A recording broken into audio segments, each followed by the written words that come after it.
Join केलं आहे. अशा मी एक्झाम दिलाय. गीता जिज्ञासू, गीता पाठक, गीता प्रतीक आणि त्याच्यात हे मी पास झाली आहे.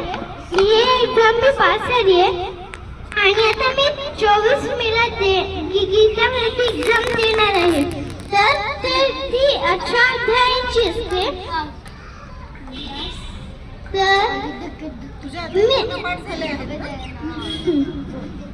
तर आता मी तुम्हाला एक अध्याय म्हणून दाखवणार आहे.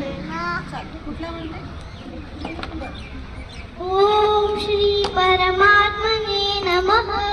श्रीमद्भगवद्गीता अथ पंचदशोऽध्यायः. श्रीभगवानुवाच ऊर्ध्वमूलमधुशाखम् अश्वत्थं परावलम्ब्यं छन्दांसि यस्य पर्णानि यस्तं वेद स वेदवित्. ततश्चोर्ध्वं प्रसृतास्तस्य शाखाः गुणप्रवृद्धा विषयप्रवालाः. अतश्च मूलान्यनुसन्ततानि कर्मानुबन्धीनि मनुष्यलोके.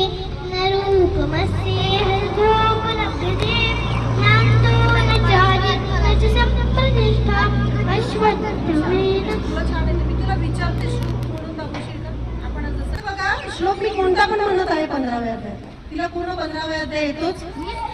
यस्माच्चरमतीतोऽहम् यस्माच्चरमतीतोऽहम् अक्षरादपि श्वत्तमः.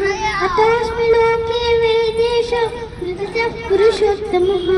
यो मामेव सम्मूढो ज्ञानात् पुरुषोत्तमं स सर्वविद् सर्वभावेन भारत.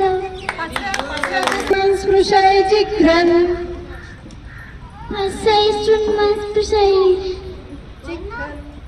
नैव किञ्चित् करोमि तो मन्येत तत्त्ववित्. पश्यै शृण्वन् स्पृशै जिघ्रन् नश्नन् गच्छन् स्वपैश्वसन् प्रलपन् सुचन् गृह्णन् विशन्नपि. इन्द्रियाणीन्द्रियार्थेषु नैव कुर्वन् न कारयन्.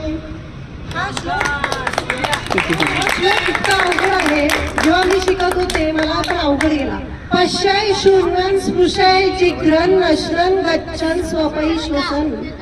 पण शिकवताना गीता परिवार म्हणा, गीता धर्म मंडळ हे 2 आपल्या पुण्यामध्ये शिकवणाऱ्या चांगल्या संस्था आहेत. तर तिथं शिकल्यामुळे मुलांना 100% छान उच्चार येतात. आणि उच्चार शास्त्र आहे हे भगवद्गीता. म्हणजे कुठलीही भाषा शिकायला अवघड जाणार नाही पुढं मुलांना. तर हा श्लोक एका श्वासात 2 चरण म्हणता येतात आपल्याला. पश्यय शृण्वन् स्पृशय जिघ्रन् नश्नन् गच्छन् स्वपै श्वसन्. कुठं श्वास घेतला नाही. काय झालं? प्राणायाम झाला आपला. श्वास सोडलाय मी, बाह्य कुंभक आहे. आणि मग श्वास घ्यायचा आणि परत 3रा 4थं चरण करायचं. एकूण प्रत्येक श्लोकामध्ये 4 चरण आहेत.